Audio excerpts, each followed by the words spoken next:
Boston, Massachusetts.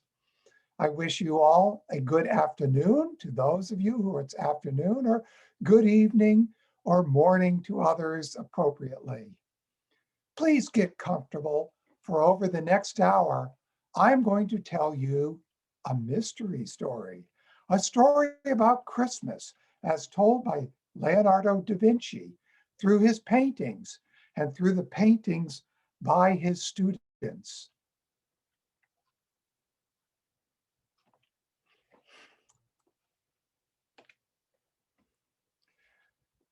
Like most Christmas stories, we will begin with a scene from the Gospel of Matthew, known as the Adoration of the Magi, a theme commonly depicted by Renaissance painters.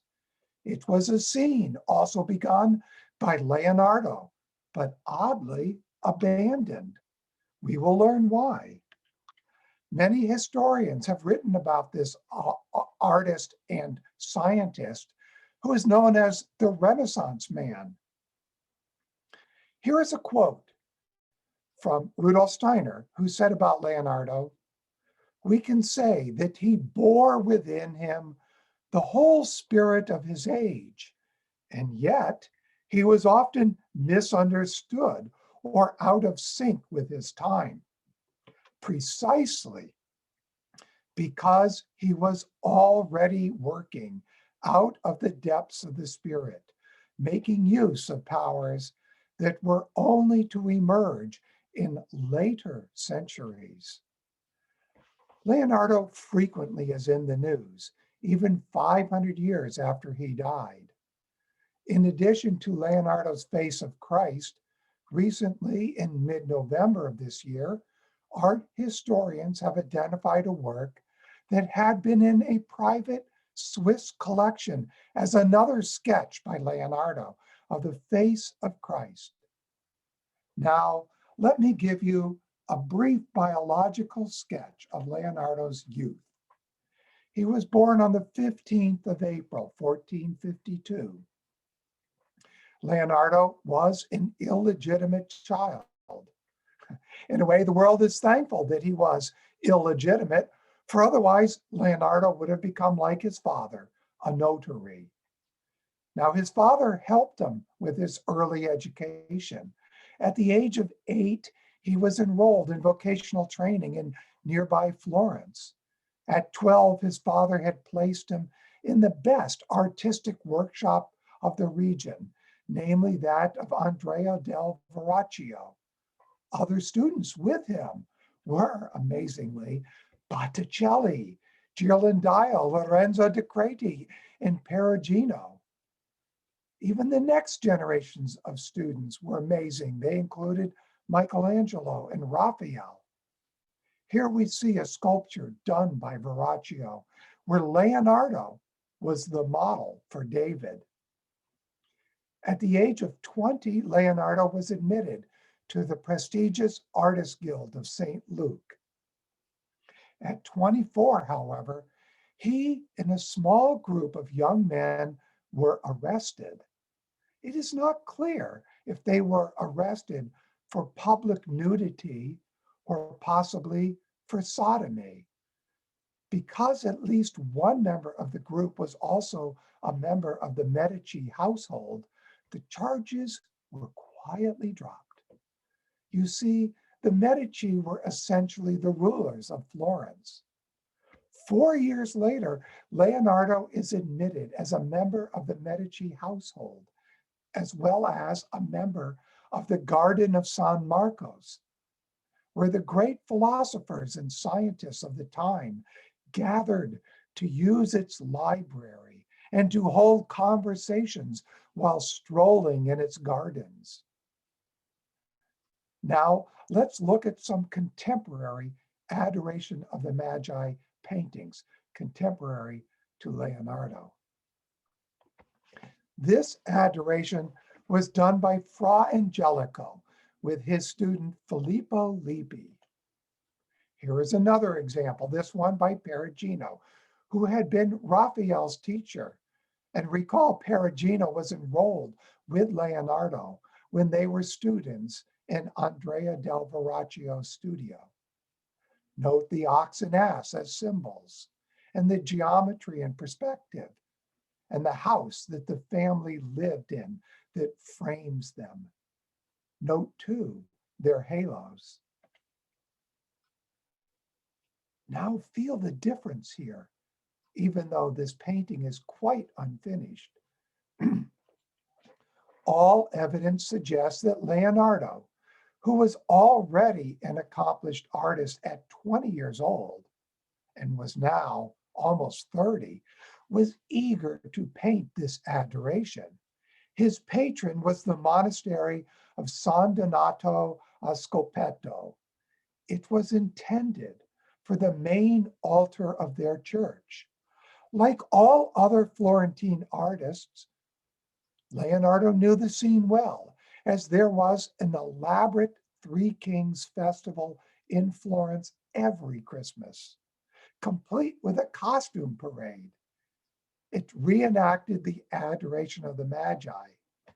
The three Medici brothers were often used as the three kings. To understand Leonardo's artistic goal, we turn to Leonardo's treatise on painting, and I quote, "The ability of the painter is useless if he cannot make viewers identify with his painted figures," end quote. Art historian Fiorani concluded, and I quote again, "He wished that the faithful who pray in front of this religious work would identify with the feelings of the painted figures so deeply that they would experience the divine as forcefully and vividly as the characters who were being depicted." One last comment on this. This is a panel of more than 8 feet by 8 feet. With this size, it is striking that Leonardo constructed its architecture in perspective directly on the panel. More than 2,400 detailed infrared photographic records of the painting's elaborate underdrawing were completed by art historian Maurizio Saraceni in 2005. Thanks to these, we were able to see how Leonardo drew his figures directly on the panel using a black chalk with a fine point. To keep the drawing underneath visible for application of paints later, Leonardo covered the figures with a semi-transparent layer of lead white or light blue where shadows were to be. Leonardo showed his draftsman skills by foregoing traditional practices for 3D perspective. The foreground crowd consists of about 30 figures. Leonardo was showing his talent to take this familiar scene and to reanimate it. Leonardo wished to show how this birth was for all of humanity through a depiction of a panoply of emotions. We see terror, fear, grief, weeping, as well as pleasure, joy, and laughter, and so on. The older man near the child needs to shield his eyes from the brightness of the Virgin. Everywhere we see conversation. Look at all the gesticulating hands. We shall see how Leonardo used hands as an indicator of action. Again, art historian Francesca Fiorani wrote that, I quote, "This painting was a tour de force. Leonardo invented so many figures and animals, mingling them with buildings, vegetation, and rocks at different levels, and adjusted limbs and facial expressions," end quote. To show Christ came for all of humanity, he planned to integrate a total of 66 people, 11 animals, all into one coherent painting. Some art historians suggest that this challenge was too much for him. Some believe that he could not depict both the spiritual and the physical light in a way consistent with his studies of religion and science. Some suggest he became bored. Some surmise there may have been some personality difficulties with his patron. I don't buy any of these. In this talk, you will hear of another theory for why Leonardo abandoned this painting in 1481. We know that Leonardo stopped his work on the Adoration of the Magi to paint this, the Virgin of the Rocks. Besides admiring Leonardo's artistic brilliance in this lecture, we will explore theological enigmas posed by this painting, enigmas that have baffled art historians for centuries. We will reveal what years of research by many, including myself, have uncovered concerning the mysteries embedded within these exquisite works of art. But before we jump into this story and its works of arts, we need to understand the political and religious situation in Florence and its surrounding area in the time when Leonardo lived and worked there. Now, beside the Medici family, perhaps the most important figure was their rival, Girolamo Savonarola. Born in 1452, incidentally, the same year as Leonardo, he was a Dominican friar. These friars were, at that time, the inquisitors. Earlier, they had been part of the scholastics. Thomas Aquinas, for example, was a Dominican. Savonarola fought corruption, both in the church and in politics. As justification for his role, he claimed visionary access to the Virgin Mary, who, he said, blessed his work and authorized him to clean up Florence, to make it into the new Jerusalem. His mob sought out and burned vain art, which meant any with naked images such as those of Venus. Leonardo knew of him before he arrived in Florence, for Savonarola had been assigned in 1478 to teach at a priory in Ferrara, which is a sister city to Florence, and their Este family was similar to the Medici family and what it was to Florence. Early in 1482, Savonarola was assigned to be lector in San Marco in Florence. We must pose the question, did his reputation factor into Leonardo's decision to leave Florence after the relative safety, or for the relative safety of Milan in 1482? Well, 12 years after he left, that is in 1494, the First Italian War broke out. Savonarola's supporters used the opportunity to oust the Medici family from Florence. But Savonarola would soon fall from favor with the Pope. He would be excommunicated and then tortured to confess that his visions of the Virgin were invented. After this, he was burned with two of his followers in 1498. Now, I'd like to introduce you to Manuel Chrysoloras, who was sent in 1391 to Italy to be an envoy from Constantinople. He gave lectures in several cities about the Greek philosophers. After 5 years of teaching in other Italian cities, he finally arrived in Florence, where he became what I call the cultivator of the Renaissance. You see, his lectures and encouragement inspired several Florentine missions to retrieve rare texts from the Middle East before they were lost. Already, huge libraries had vanished, most notably in 1258 with the destruction of Baghdad and its universities, such as Gandhi Shapur. Vast collections were dumped into the nearby rivers by the Mongol Nestorian Christian army of Hulagu Khan.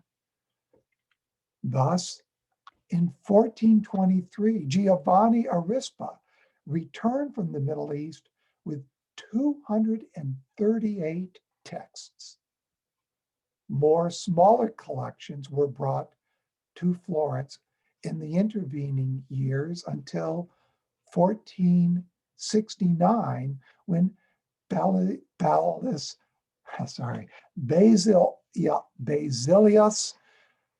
Bessarion brought to Florence 800 volumes, some of which were alchemical or theological, or some with philosophical content.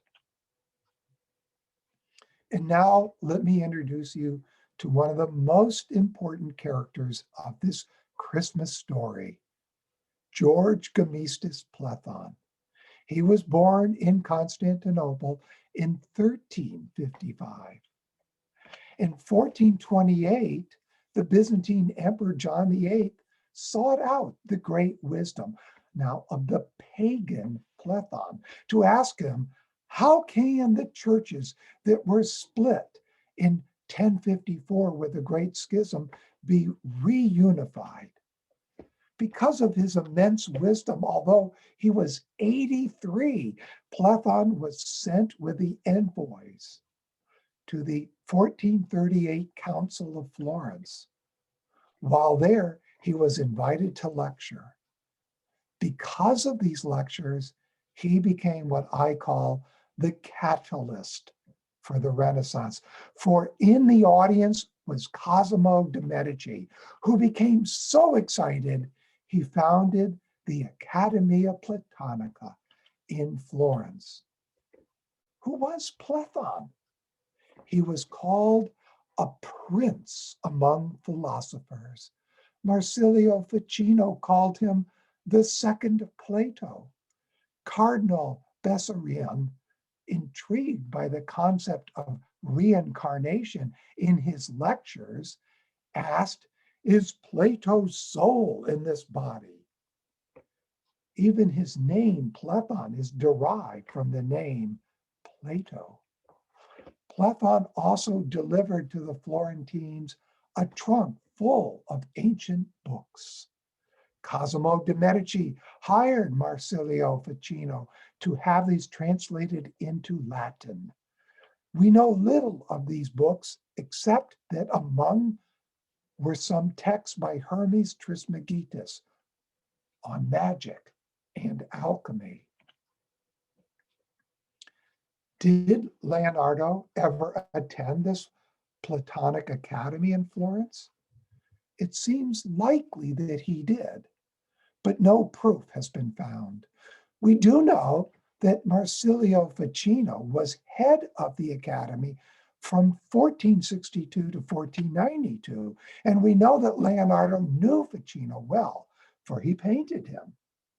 Although Leonardo da Vinci was only 10 years old when the Academy was started, he was 30 when he left Florence, giving him plenty of time to have attended. So he could have been a member for several years. We thus know that when he arrived in Milan, he founded a very similar academy. Little is known about this Florence Academy or how it functioned. It appears it worked mostly in secret, perhaps to avoid the Inquisition. Was it just a club, or did it ever offer initiations like those of Freemasonry or Rosicrucians who were active in the area? And if so, was Leonardo ever initiated there? These two lecturers, Chrysoloras and Plethon, along with all those who imported texts, certainly jump-started the Renaissance. The artists were inspired by the rebirth of Greek philosophy, especially Plato, that this wave brought. Through these lectures and texts, Greek and mystery knowledge flowed again into Europe and found its way into Florentine art. Local artists became involved in exploring the relationship Greek mythology had to stories from the New Testament. Here is one example in Botticelli's Birth of Venus, where the characters represent spirit, soul, and body, as listed by St. Paul in his first letter to the Thessalonians. Because of the ruling of the Eighth Ecumenical Council of 869, that the human consists only of soma and a single psyche or soul, it could have been deemed a heresy to have written about these three aspects of the human being in a treatise. But it was, for the most part, safe to explore such concepts in art. To Neoplatonists and the Neoplatonist circle around Marsilio Ficino, the Eastern Magi were the wise men of the Prisca Theologia. And that tradition consisted of Hermes Trismegistus, Orpheus, Pythagoras, Plato, and many others. Where did Platon go in 1440 after his time in Florence? He died 13 years later at the age of 97, which happens to have been this, and perhaps even the same day, the same year that Leonardo was born. I'd like to give you a historical note because I'm bringing up the same day. We don't know the exact day that he died, but it's interesting to note that when Alexander was born, he was born on the same day that Herostratus burned down the temple of Artemis in Delphi. Platon had embodied the last vestige of early Greek Christianity into the Renaissance. It's also interesting, in 1453, the next year, Constantinople fell to the Ottomans. So when Platon left Florence, he returned to Greece to found a mystery center. Such evidence indicates that Platon was indeed an initiate and a hierophant, who likely, therefore, trained another in Florence to carry on such duties after his departure. Platon's new mystery center was near Sparta. The town became known as Mystra. Who could seriously do such a thing unless they were a legitimate hierophant?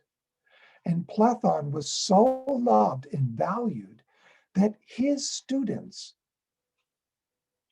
when they heard that he died, they sailed in 1466 to Mystra, and that was now in the hands of the Ottomans, to steal his remains and to reinter them in the nearby port of Rimini.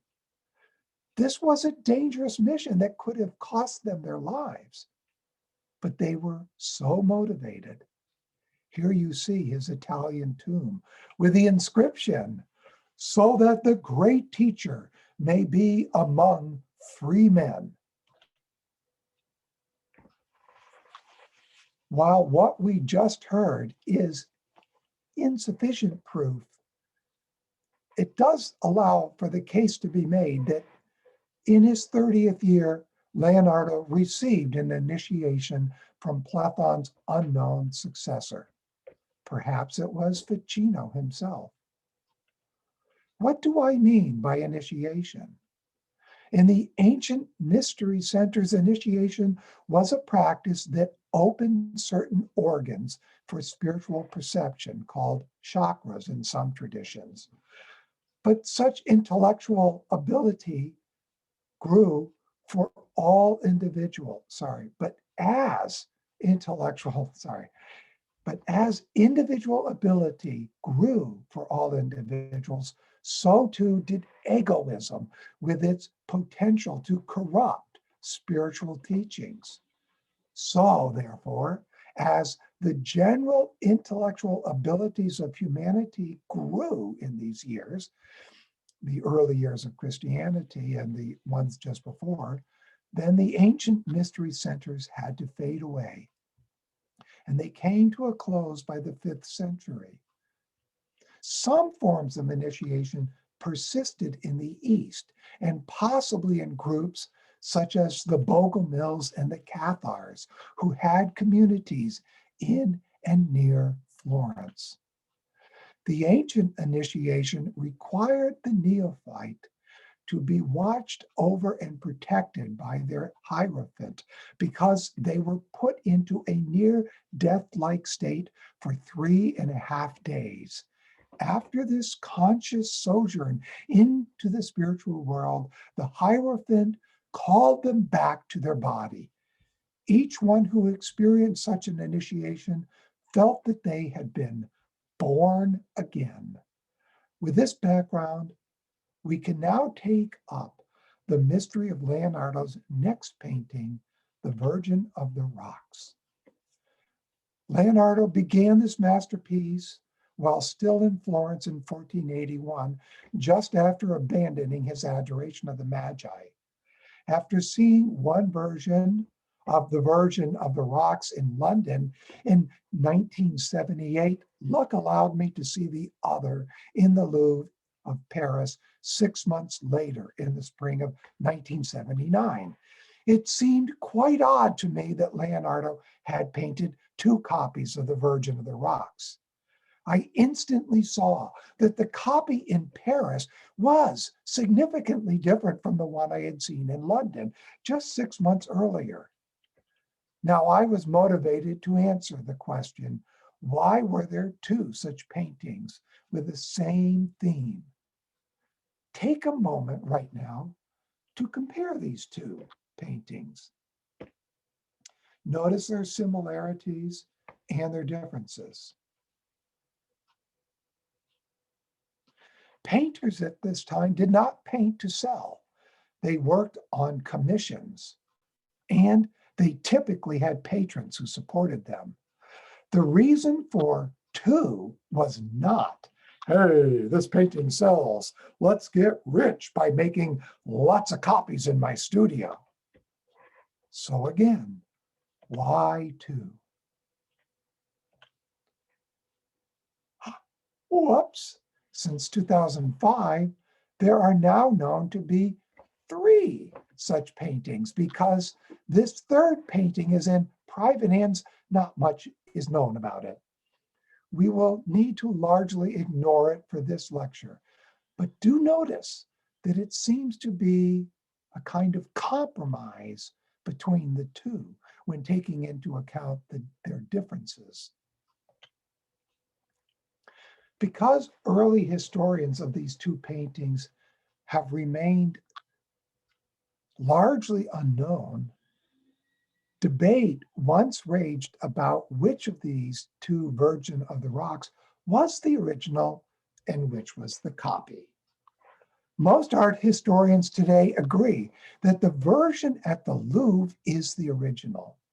Still, some argue that the original is the one at the National Gallery, but various tests seem to confirm the original is the one in the Louvre. Both paintings are oil paints on a wooden panel that is nearly 2 meters tall. I don't know how they did it, but the Louvre somehow transferred its painting from the wood panel to canvas. Art historians believe that Leonardo's hand painted much of that 3rd Virgin of the Rocks painting, as he did paint most of the other 2. I expect new speculations are forthcoming by authors that write in the vein of Dan Brown.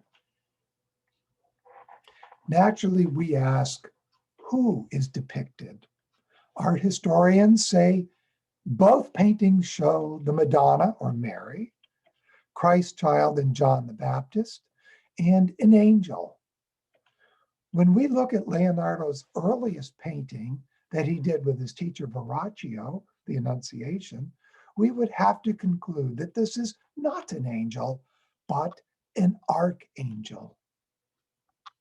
But which archangel? Judeo-Christian lore had names for some archangels. The National Gallery claimed she is Uriel, for Uriel is the archangel of the summertime and the season when John the Baptist was born. But we have a problem. Why is the archangel with the Christ child and not with John the Baptist? And why is Mary not with her infant? This problem leaves unresolved all four of these characters. If this is not John the Baptist, then who else could it be? We might even ask, is the central figure actually Mary? For she is not with her child, but with John the Baptist. But if not Mary, then who? As mentioned, it was 1978 when I toured the National Gallery and came to this painting. It was displayed so that one could look at it from behind, as you see here on the left, to see Leonardo's signature on the back. Thus, I could look at the painting from the side. Now, every oil painting was covered by a varnish, giving it a smooth surface. Upon the wood panel, the artist would apply a foundation, then paints, and when complete, apply a varnish over the entire surface. Thus, here's how the painting should have looked from the side. Now I'm going to show you the painting itself and how it appeared before a restoration began. This is what I saw in 1978. And while I was there, I noticed a very odd figure. The staff of John the Baptist was above the varnish, and so were the three halos. This puzzled me and began a 35-year search for answers. The National Gallery did not offer any answers. Eventually, my findings would run much deeper than I had ever anticipated. And in a way to get me off my duff, 30 years later, in 2009, I read in horror that the National Gallery planned to refurbish this painting. Typically, such restorations removed all the yellowed varnish, touched up the paint where needed, and applied a new coat of varnish. What would happen to the paint that had been above the varnish? I thought in horror. Here you can see the differences from the removal of the old and yellowed varnish. Notice the change in color blue throughout the painting. One might say that the restoration on the left revealed these characters as if they were in moonlight. According to the research papers from the National Gallery, they removed the old varnish up to the edge of these above the old varnish features. Whew, I was relieved. The keys to unlocking the mystery had not been destroyed. The mystery, why was there paint above the varnish, however, still remained to be solved. As we try to answer this, we'll confront many more questions about the Virgin of the Rocks. We will seek answers from the painting's history. We'll find that through the Platonic Academy, Leonardo learned about not only Plato and Neoplatonism, but also about the great theological debates of early Christianity. And we heard that he likely received an initiation as a member of a Platonic Academy. Realizing it was an untruth, Leonardo abandoned his adoration of the Magi to paint the truth that he depicted in his Virgin of the Rocks. This depiction would have been considered a heresy in the 15th century. We will explore what that heresy was, where it came from, and how Leonardo learned about it.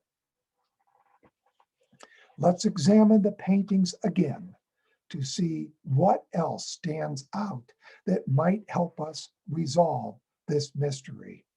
Again, What differences do you find in these two paintings? These differences will be clues to help us understand what Leonardo was intending to depict and what his client, the confraternity of the Immaculate Conception, expected and wanted when they commissioned him in 1482 for their new chapel in Milan. We have already mentioned John's staff and the halos above the varnish. Now examine the rocks here and compare these rocks to the rocks of the original painting. I'll go back. See the rocks here in the copy and see the rocks of the original. Here, these flat layered rocks are geologically correct. Stretching out from the pool, from the rocks, is a pool of water. That is a reflecting pool. And note that this version of the rocks, in this one, the staff and halos were never painted. Why not? Where in each painting is the archangel's gaze directed? Have a look. The original on our right is accurate from an esoteric perspective.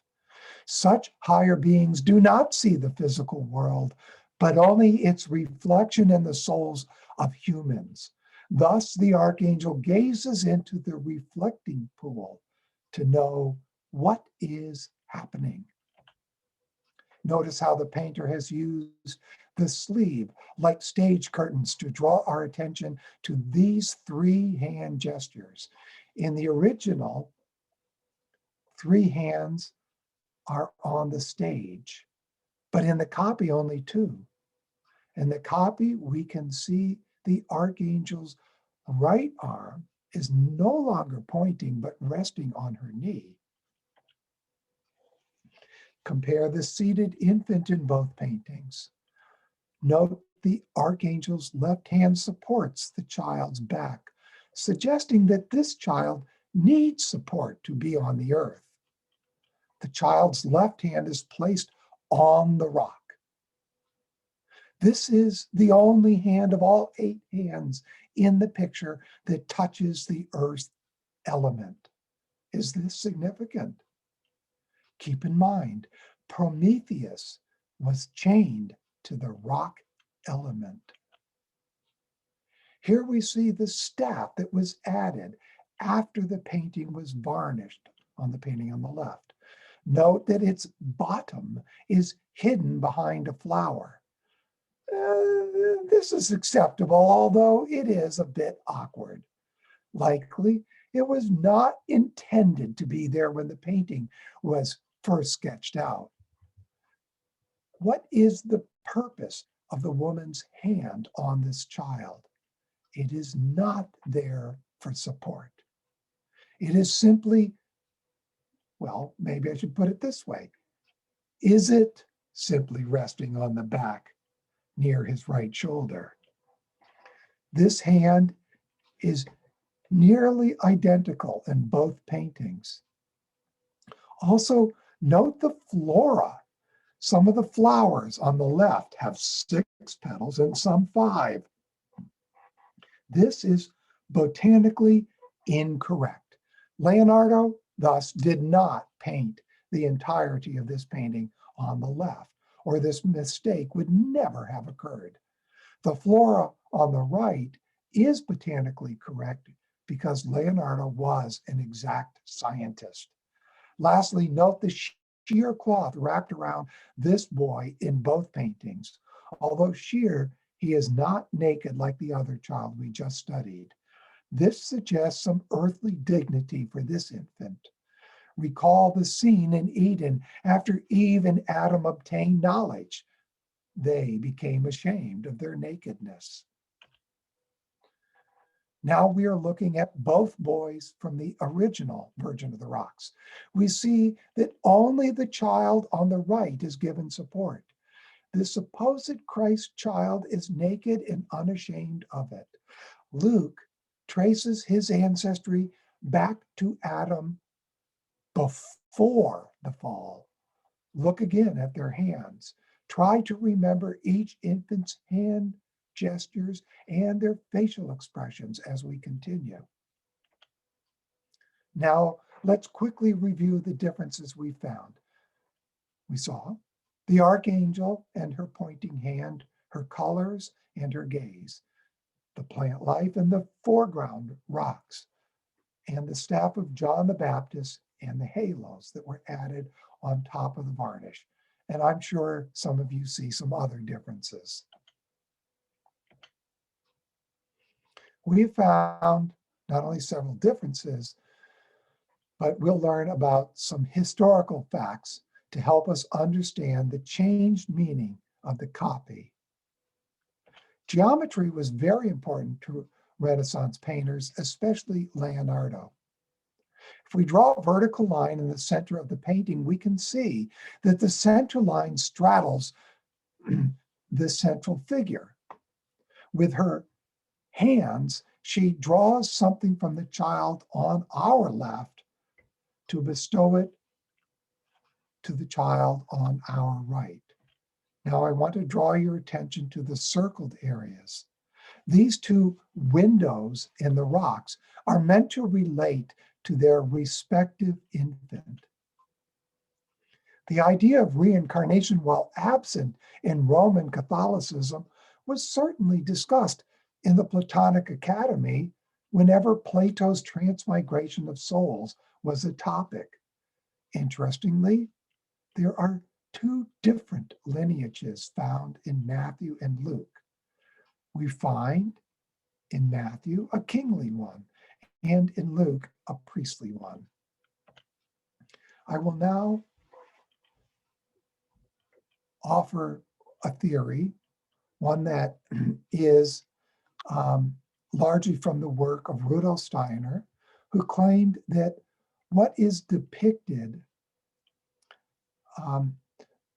in each of these first of all, he describes the previous lives of these two children, and one can see that this could be depicted by what is seen in these two windows. The kingly Jesus of Matthew, according to Steiner, had many previous lives, including one as the original Zarathustra. So this would be indicated by the many rock pillars through which the river of life, the Styx, flows. The rock window above the priestly Jesus found in Luke has but one pillar of rock, and note it is higher than any of those found in the other window. This represents the incarnation as Adam before the fall. At that time, he was the archetype of mankind. In the Kabbalah, this archetype that is held back in Eden was known as Adam Kadmon, thus only one higher pillar. Of the four Gospels, two begin with the baptism, while the other two that we just heard give the birth stories. And you find these birth stories in Matthew and Luke that you see depicted here. Two dates have been debated for the birth in Matthew's story. The great historian Josephus places Herod's death just after a lunar eclipse. Because such an eclipse occurred in 4 BC, that has been the consensus for many years, until astronomer John Pratt showed that there was another eclipse visible in the region in December of 1 BC.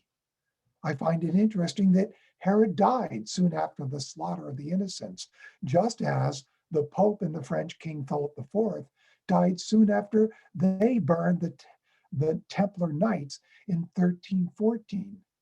Luke's story is about shepherds, not kings.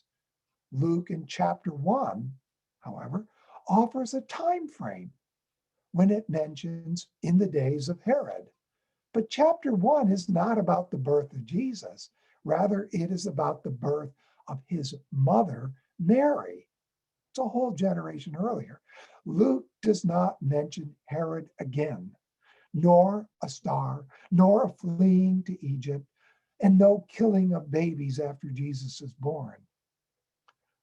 Looking at it a bit closer, one finds that these are two different families. One from Bethlehem, where its Jesus is born in a house, and one from Nazareth that had to travel to Bethlehem to register for a census and pay its taxes.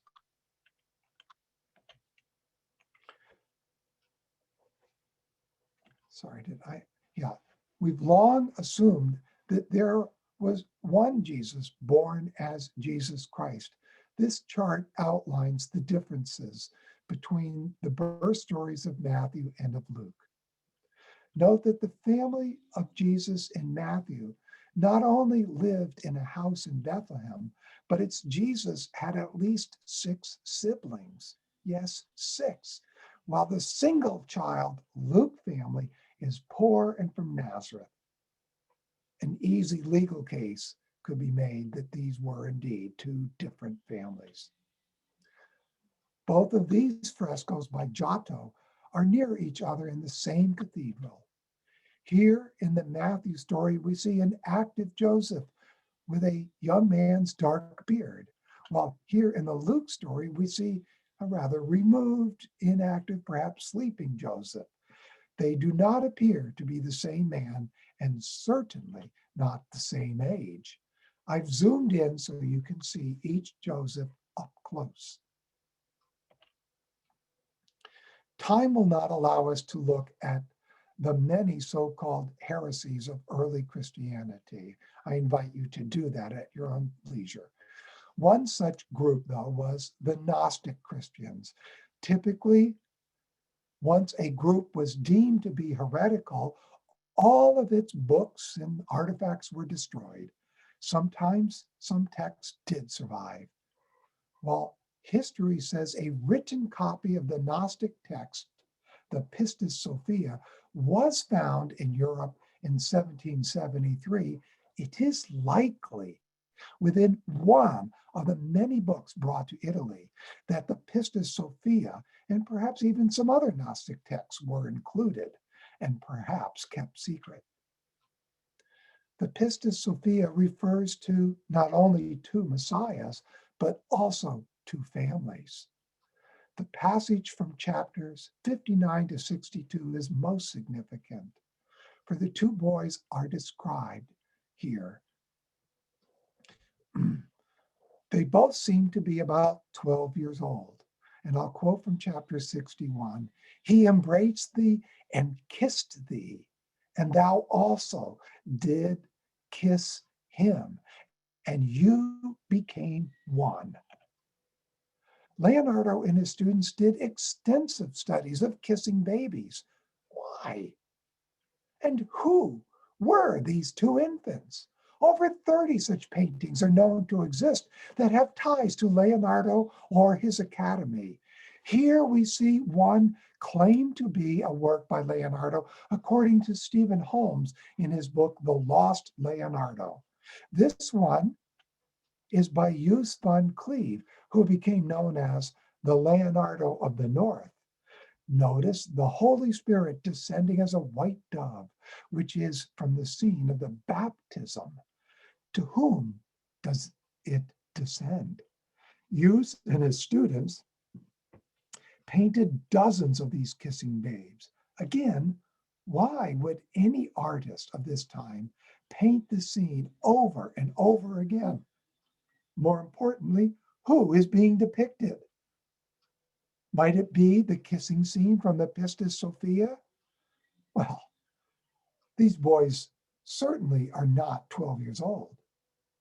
Did Leonardo use innocent babies for the kissing scene so as not to stir up anti-homosexual sentiment that would have existed had he painted the kissing of 12 or even 14-year-old boys? Was the scene meant to be non-sexual pre-puberty? Was this meant to be a foreshadowing of the destiny of these 2 boys? Joos van Cleve completed many such paintings that seem to speak to each other. Notice how the bird on the rocks has moved, but otherwise these seem nearly identical. Leonardo set up his academy in Milan, modeled after the Platonic Academy of Florence. And he set it up in 1483, and it lasted till about 1510. Hughes, though, was born in 1485 and would have been merely a teen or perhaps a 20-something if he attended this academy in his, in those years. If not, he likely was exposed indirectly to Leonardo because many a Flemish artist journeyed to study with a master in Milan. By the way, these paintings were once known as kissing babes until the porn industry took that name. So the new name, Holy Infants Embracing, is what's used. And this theme was used in several Madonna studies done by Leonardo's students. Here we see the Thulan Madonna by Marco Daggiano, who was a student of Leonardo. Note her hand gestures. Her left hand is on the Book of Wisdom. There is no fear here of the slaughter of the innocents. This painting, called The Holy Family, is by an important young student of Leonardo, Bernardino Luini. The female's hand gestures are exactly the same as in Virgin of the Rocks, but now with holy infants embracing between her hands. What are her hands doing? It's totally incongruous for the scene. By this, Luini is telling us that as a student, he knew of the themes and paintings we've been showing and has combined them into one. Here we can accurately make the comparison of her hand gestures. The Madonna's hands in Luini's painting serve no function, as we heard, except to point us to the central figure of Virgin of the Rocks. Note, they have the same head tilt. Why did Luini mix the scenes from Virgin of the Rocks and Holy Infants Embracing? I think you know. Now we come to Bernardino de Conti. He was also good friends with Ambrogio de Prati, who was Leonardo's partner in painting the copy of Virgin of the Rocks. He is also the one who varnished that painting. And he was a member of Leonardo's workshop and academy. Compare how similar this is to the Thulan Madonna you just saw. They are remarkably similar, except for the backgrounds and some other important details. It was shocking to me that this background we see here is the same as in Virgin of the Rocks. Note the somewhat geologically correct flat rocks.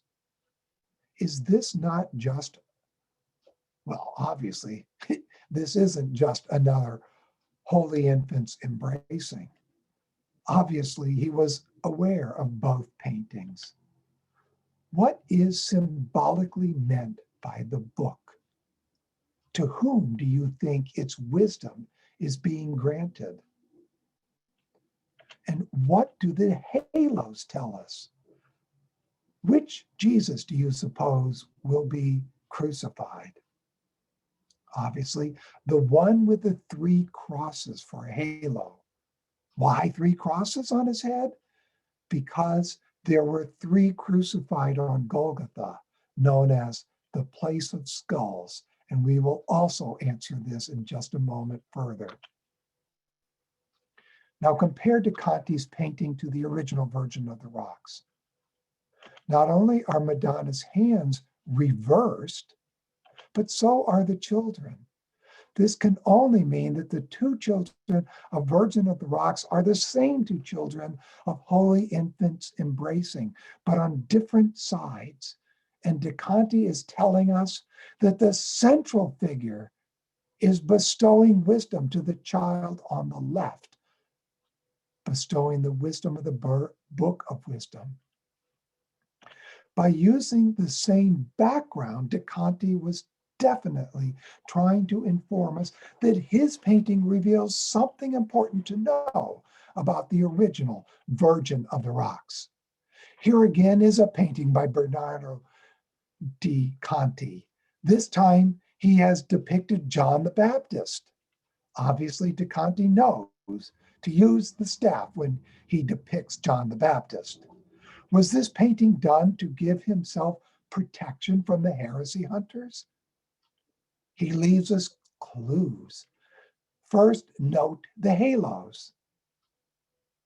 Remember the two windows in Virgin of the Rocks? Windows in the rocks. Now look at these two windows. They show very different scenes. In fact, it's impossible for these two windows to show these two scenes if they're looking in the same direction. Did De Conti purposefully do that? With this painting, Bernardino de Conti played a key role in the revelation of the mystery of the Virgin of the Rocks. Here we have the familiar two children from Virgin of the Rocks. Who would you expect to be in their midst? The Madonna, right? This painting is called The Three Children, with John the Baptist in the middle. And because he is, who are the other two?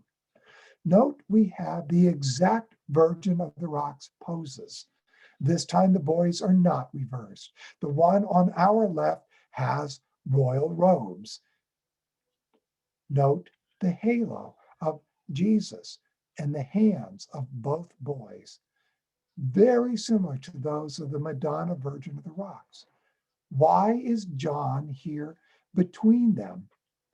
He is hinting at the transfer when the two will be made one. First, the two must become one, and only then can the Christ come at the baptism.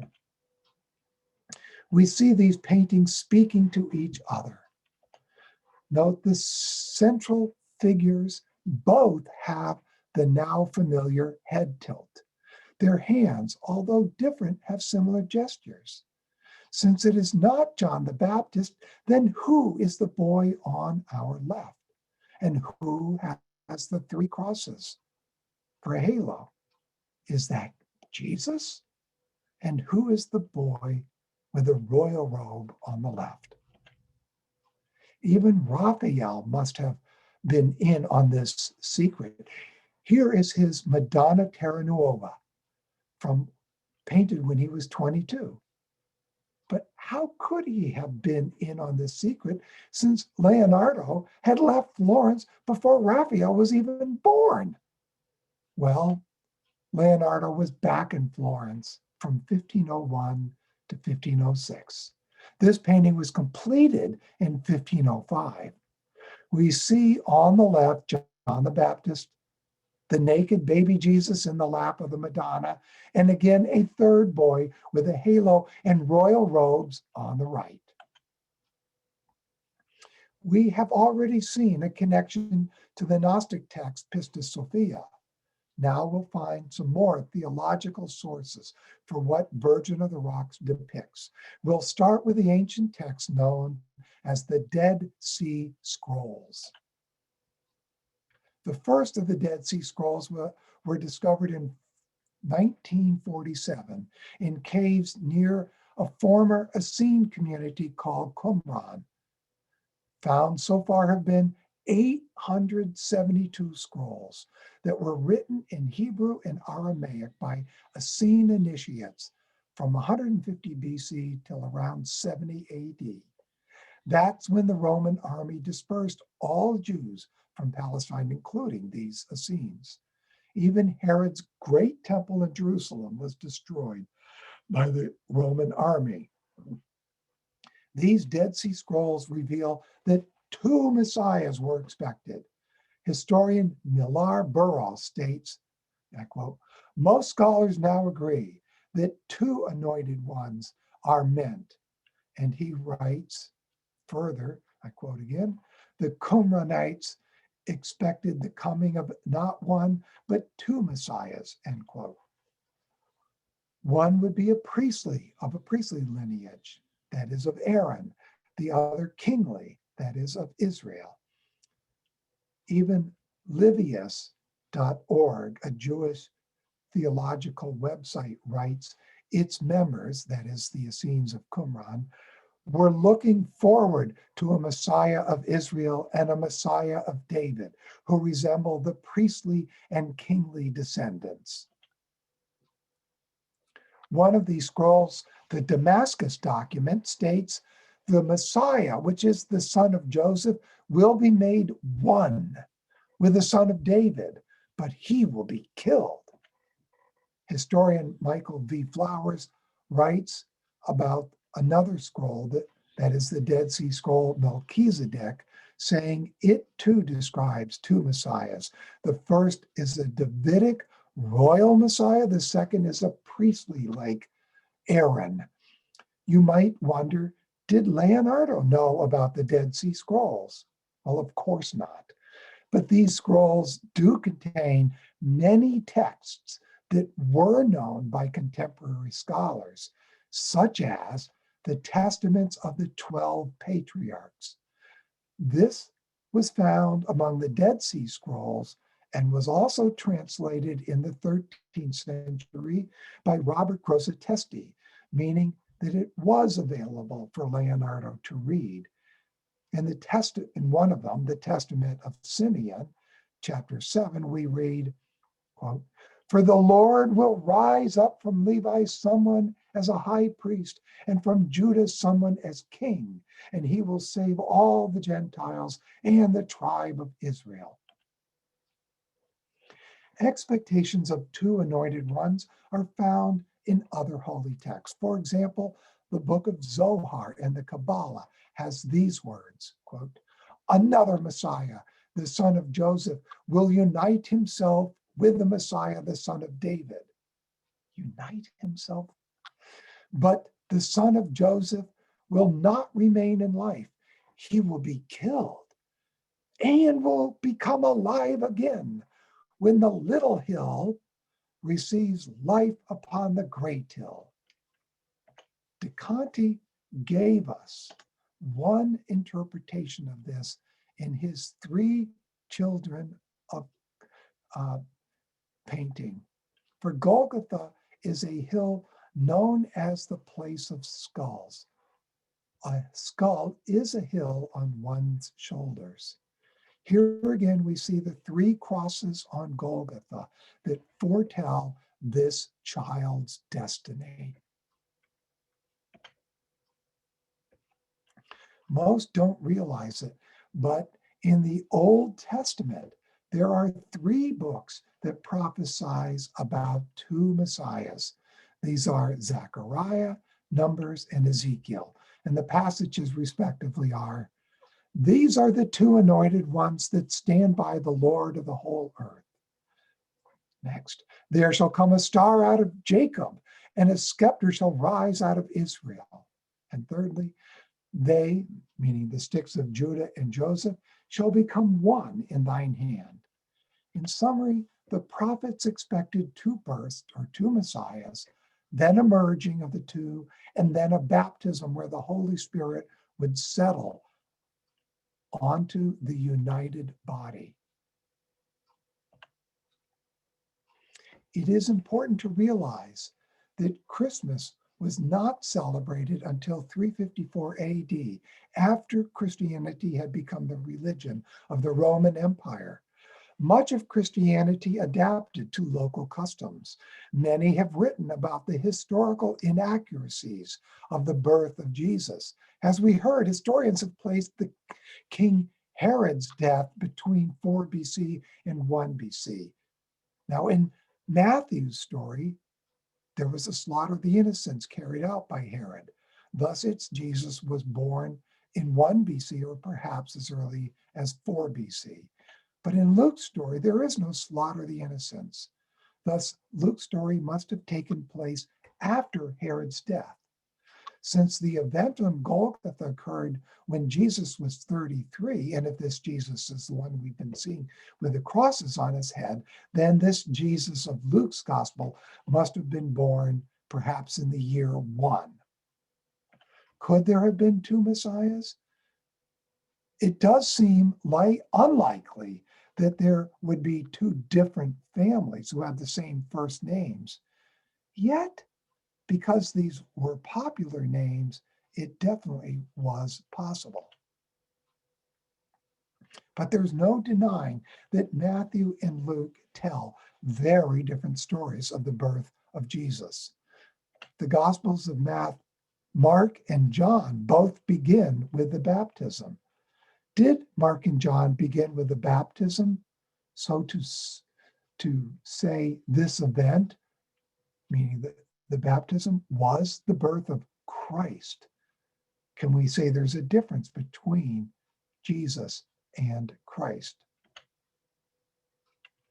What little of early Christianity's different theologies we know has been gleaned from its opponent, or opponents mostly, the proto-Orthodox Christians. With our concepts today deeply rooted in materialism, the spiritual focus of these ousted theologies has become difficult for us to grasp. Their focus was on the mystery that happened upon Golgotha and on the event of Easter. They knew that the origin of Christianity was in the mystery wisdom that flowed into Hellenistic philosophies and into Palestine. St. Augustine expressed this when he wrote, they, meaning these people of the mysteries, they were Christian before the term came into being. Christmas was not important until after 354 AD in Rome, and not until after 380 AD in Constantinople. Origen and Clement of Alexandria, both important founders of the church, both of them objected to the celebration of any birthday as being a pagan custom. There is some indication, though, that Egyptian Gnostics may have celebrated a Christmas on January the 6th, but this may have been a celebration of the birth of Christ at the baptism. Early Christianity's theology is dismissed today as childish concepts, perhaps with a bit of arrogance.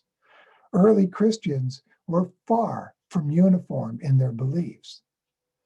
For some of the early Christians, Christ entered Jesus at the baptism when he was 30 years old. The ancient mysteries had offered wisdom of the coming of the sun god, that is, the cosmic Christ. They placed the birth of Christ at the baptism, when the cosmic Christ entered the Jesus of Nazareth. After 3 years, Christ would fully penetrate this body, even into the bones. And thus, when he experienced death, he fully became a member of mankind. In Greek mythology, Helios was known as the sun god. He was beardless and drove his chariot across the heavens each day. In Persian lore, he was known as Ahura Mazda, in Egyptian as Ra. Here we see the sun god depicted in pottery from ancient Greece. Was this behind the words, "I am the light of the world"? This image was found in the Christian tomb of Julii in the Vatican necropolis located in Rome.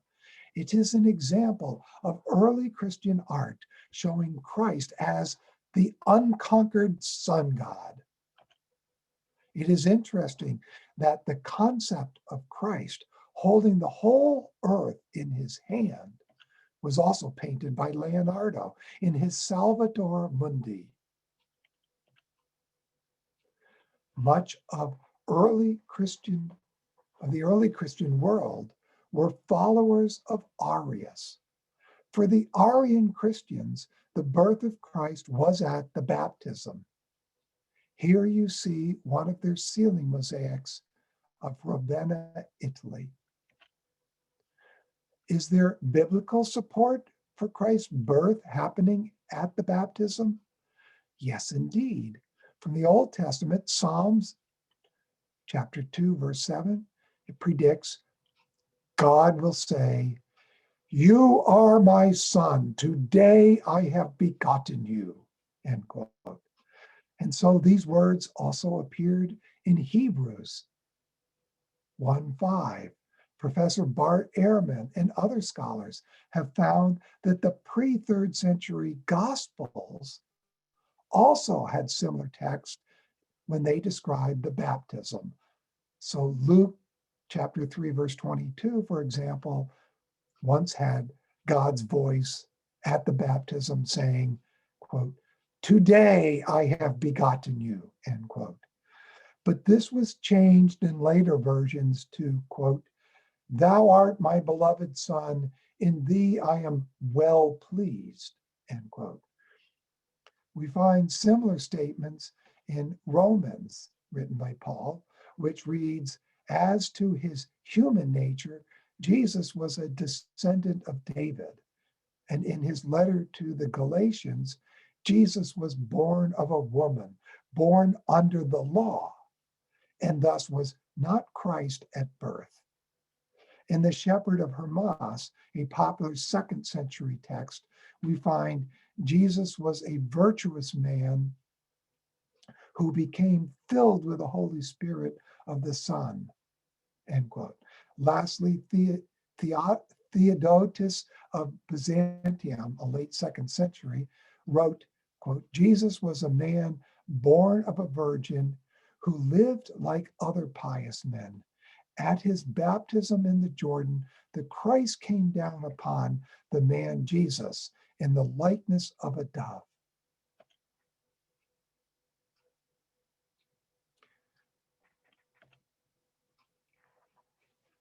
At this point, we've proposed that the intended depiction of Leonardo's Virgin of the Rocks was based upon pre-Christian and early Christian theologies that expected 2 messiahs. And of course, Leonardo would have known this from the works of Platon. If this theory of 2 Jesus children is to be seriously considered, then why is there just one Jesus later in life? We have heard that the Pistis Sophia spoke of a merger of 2 boys. We also saw some pre-Christian writing saying, "They shall become one in thine hand." Where does Leonardo address this? Here is one example by his student Bernardino Luini with his Jesus Among the Doctors. His image strongly presents the theme of the 2 becoming one, with the hand gesture over the heart of Jesus. There are other supportive paintings, as we will see. Leonardo does not directly show us. Rather, he used his students to indirectly reveal his knowledge of this. It was Leonardo's students who paint the scene where these 2 Jesus children were united. They used the story from Luke when Jesus was 12 years old. The family is with many others from Nazareth, and Jesus was left behind after the Passover celebrations in Jerusalem. For over 3 days, he was missing. The parents finally found him in the temple, conversing with its doctors. Let's listen to their conversation. His mother said to him, "Son, why hast thou dealt with us in this way? Behold, thy father and I have sought thee for over 3 days with much sorrowing."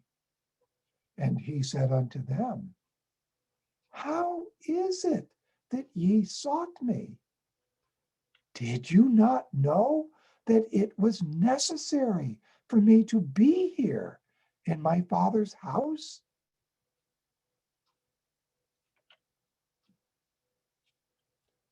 Here I need to express my appreciation to Rudolf Steiner, who described that this merger occurred within the Holy of the Holies of the Temple of Jerusalem.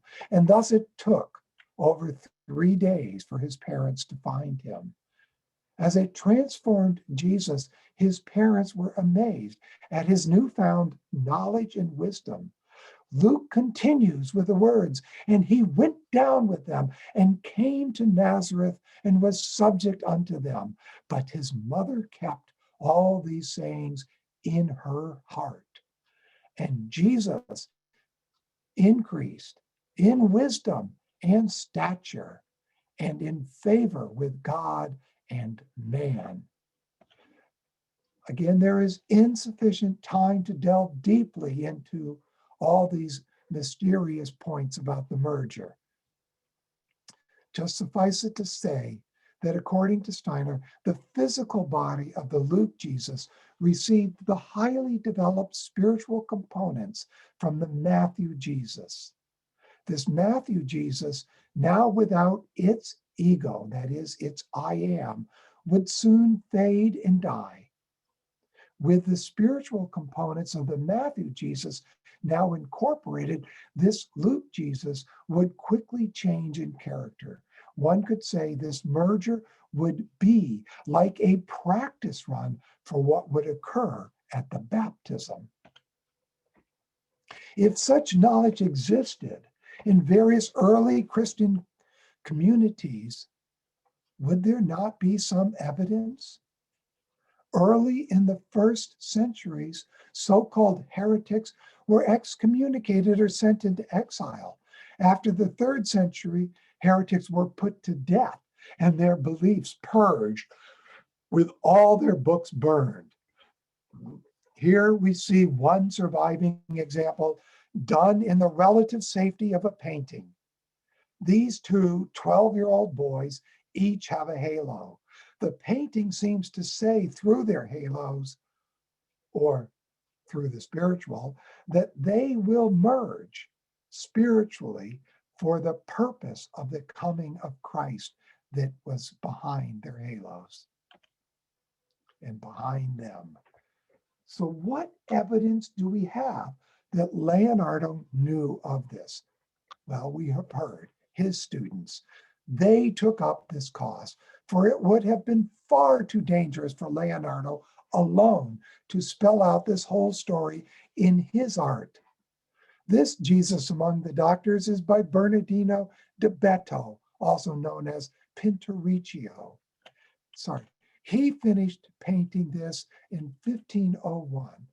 Leonardo had fled to Milan at the outbreak, had fled from Milan at the outbreak of the Second Italian War in 1499.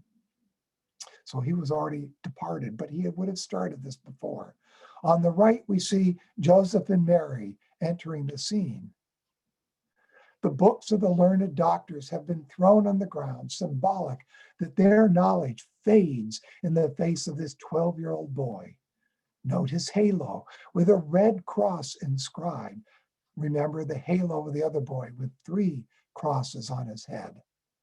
Let's look closer. First, notice the hand gesture. It also says the 2 will become 1.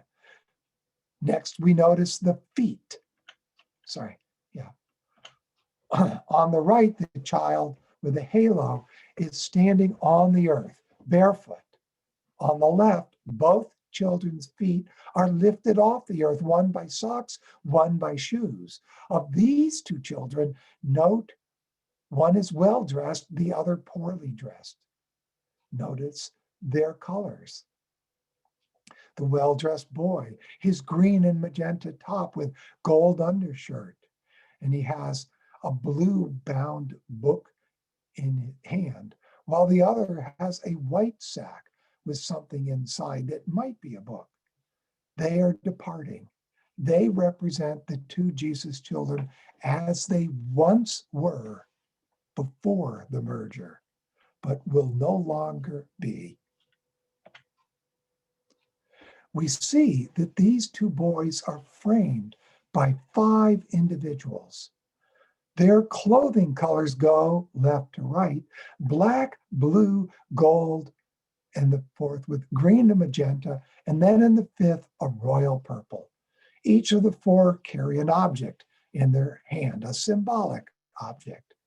The four facing the two children represent the physical, soma in blue, psyche in gold, and pneuma in the rose green. The fifth is the Hierophant, who performed the spiritual merging of these two within the Holy of the Holies. The result was the body of the boy. The result was in the body of the boy with the halo. So here we see all of the characters again, one more time to see them in perspective. This Jesus among the doctors is from Ambrogio Bercanoni. We see the curtain covering the Holy of the Holies behind the boy in the throne, so to speak. Entering from our left this time is Mary and Joseph weeping. The child that they will take is fading. The other boy watches as he addresses the doctors. We still have not settled on the history of the paintings Virgin of the Rocks, nor answered why there were two or three. Why was the second painting made? Leonardo had been commissioned by a confraternity of the Immaculate Conception. They rejected the original painting, probably on theological grounds, but accepted Leonardo's proposal to make a new, similar copy that would be accepted theologically. That's my theory. Or Leonardo did not want to part with his original, so he offered to make them a copy. That's very plausible. They knew Leonardo was perhaps the best artist of the times. Leonardo had won the competition soon after he had returned to Milan, soon after he had arrived to Milan, likely after showing them his unfinished original Virgin of the Rocks. They had agreed on 800 lire for that painting. They would pay with installments. It was supposed to be done by December 1483. In February of 1485, payments for a painting had reached the agreed 800 lire, but work was unfinished. In 1490, Leonardo and his partner Ambrogio de Preti wrote to the brethren asking for 1,200 more lire, saying that the entire 800 lire had been spent on the frame and its gold leafing. The confraternity, seemingly in a position of power, offered only 100 lire more. I suspect that they had in their possession a Leonardo painting as a placeholder. Leonardo and Ambrogio then requested the Duke of Milan to intervene. Solving this dispute between the painters and the client, the confraternity, proved very difficult.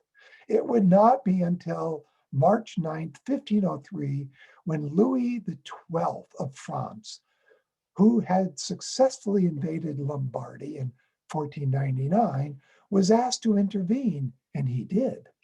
Remember, Leonardo at this time was not in Milan, but in Florence again. Documents show that on June 23rd, 1503, the confraternity contested Leonardo's request for expert evaluation or return of the painting. Again, I assume the painting to be returned was either the original Virgin of the Rocks or a third copy that we've heard about. It is known that when Leonardo traveled, he did so with his not for sale paintings, which would have included perhaps that Virgin of the Rocks original.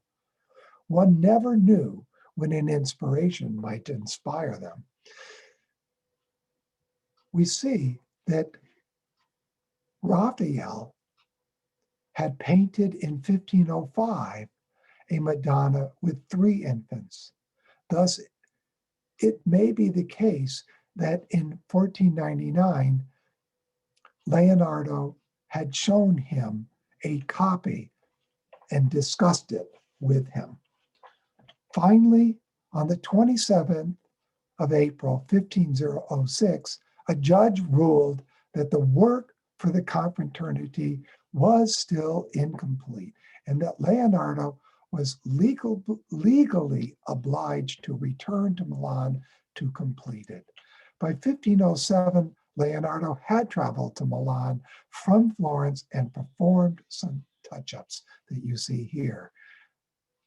These touch-ups were accepted. This itself is an amazing story, for Leonardo convinced the confraternity that their desired staff and halos would stand out in the candlelight of their chapel with what he was going to do. He designed a special gold paint with unfading hard surface to use for these touch-ups. In 1508, the painting was installed.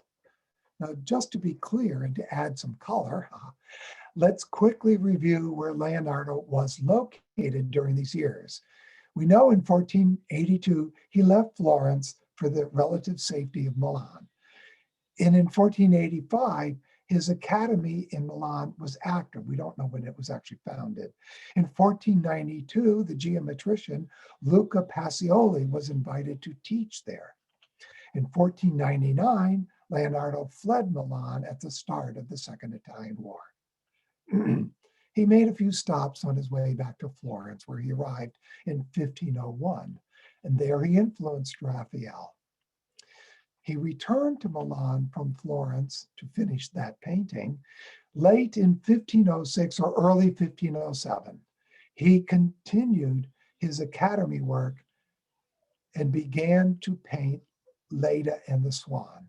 In 1515, he moved to Rome, where he was unhappy, and thus in 1516, he accepted an invitation by the King of France to move to a chateau called Clos Lucé. There he died on May 2nd, 1519, at the age of 67. Leonardo abandoned his adoration of the Magi to paint the truth that he experienced through the Platonic Academy, or perhaps through an initiation in 1481. And if so, that would have been experienced during his 30th year. He then immediately began to paint the Virgin of the Rocks. In case you are wondering, what did Leonardo's client do when he abandoned his work? Well, they hired this Filipino Lippi to paint the Adoration that you see here. And this was served as a substitute for Leonardo's. We found that Leonardo was able to show how Christ came for all of humanity. Embedded in the stories of Matthew and Luke were the various paired streams of humanity that reached their resolution in their future merging of these two boys. The rest of the story was then told by Leonardo's students. Perhaps the most revealing of the many works by Leonardo's students was this by Bernardino da Conti. I call it The Smoking Gun. And also this painting by Pinturicchio that showed how the two became one, thereby enabling the birth of Christ at the baptism into a body that represented all of humanity. And to close, we see here Leonardo's own painting of John the Baptist.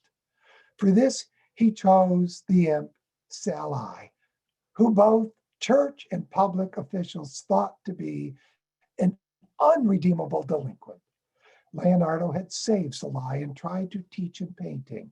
He used him as a model for some paintings. Leonardo is showing us here that he does know about the symbol of John's staff. Now notice the smirk. Was Leonardo mocking the church? In my mind, Leonardo clearly understood how Christianity had fulfilled the ancient mysteries and what took place at the baptism. Oh, I left one character unidentified. And now you know. Thank you for being such a great audience and for listening to this lengthy webinar. For those of you who want to go deeper and ask questions, such as, was Leonardo a heretic? I'm showing now my email address where you can write to me, or alternatively, purchase a book I've written on this subject called The Hidden Heretic of the Renaissance, Leonardo. And that's available from Amazon. And I'll be happy to hear from you if you would like to write to me questions either from this or from the book. I hope in another week or so to be able to put these slides up for your further reference at this website that you see here, thechristianmysteries.com. In fact, don't use the www because that might give you a warning for unsecure location. So just use thechristianmysteries.com if you go there. So good night or good afternoon, wherever you are. And I wish you all a wonderful Advent season and a very Merry Christmas. Thank you for joining.